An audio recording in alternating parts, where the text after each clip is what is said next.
Jacob and Esau were twin brothers, but they were very different. Esau was big, strong, and very hairy, while Jacob was quiet and liked to stay at home. Their father, Isaac, loved Esau more because he was a great hunter, but their mother, Rebekah, loved Jacob. One day, Esau came home very tired and hungry, and Jacob was cooking a delicious meal. Esau begged for food, and Jacob made a deal. He would give Esau food only if Esau gave him his birthright, the special blessing given to the firstborn.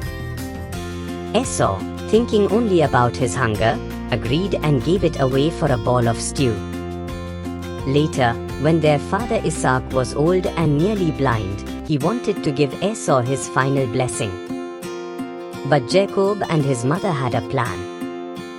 Rebekah dressed Jacob in Esau's clothes and covered his arms with goat skins so he would feel hairy like Esau.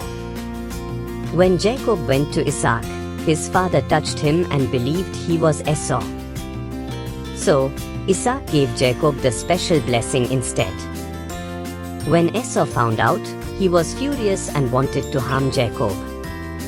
Afraid for his life, Jacob ran far away to his uncle's house. On the way, Jacob stopped to rest for the night. As he slept, he had a dream. He saw a ladder reaching from earth to heaven, with angels going up and down. Then God spoke to him, saying, "Jacob, I am with you. I will bless you and give you many children. I will never leave you." When Jacob woke up, he knew that God was with him, even though he was far from home.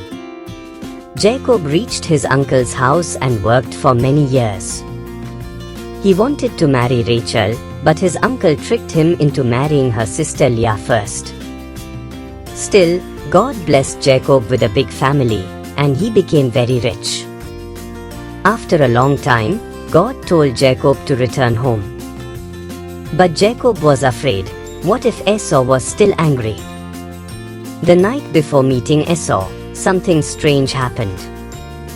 A man appeared and wrestled with Jacob all night. Jacob didn't give up, and finally, the man touched Jacob's hip, and he couldn't fight anymore. Then Jacob realized this was no ordinary man. It was God himself. Jacob said, "I won't let you go until you bless me." So God blessed him and changed his name to Israel, which means one who wrestles with God. The next day, Jacob saw Esau coming toward him with many men. Jacob was very scared. But instead of fighting, Esau ran to Jacob and hugged him. Esau forgave Jacob, and they became brothers again. This story reminds us of Jesus. Just like the ladder in Jacob's dream connected heaven and earth, Jesus is the way to God. Jacob wrestled with God and was changed, and when we trust in Jesus, He gives us a new life. And just as Esau forgave Jacob, Jesus forgives us and welcomes us with love. God was with Jacob, and He is with us too. If we trust in Jesus, He will guide and bless us always. Today's memory verse: Genesis 28:15. Behold, I am with you and will keep you wherever you go, and will bring you back to this land. For I will not leave you until I have done what I have promised you. Let's revise. Behold, I am with you and will keep you wherever you go, and will bring you back to this land. For I will not leave you until I have done what I have promised you. Learn this memory verse until we meet again. Bye bye, see you soon.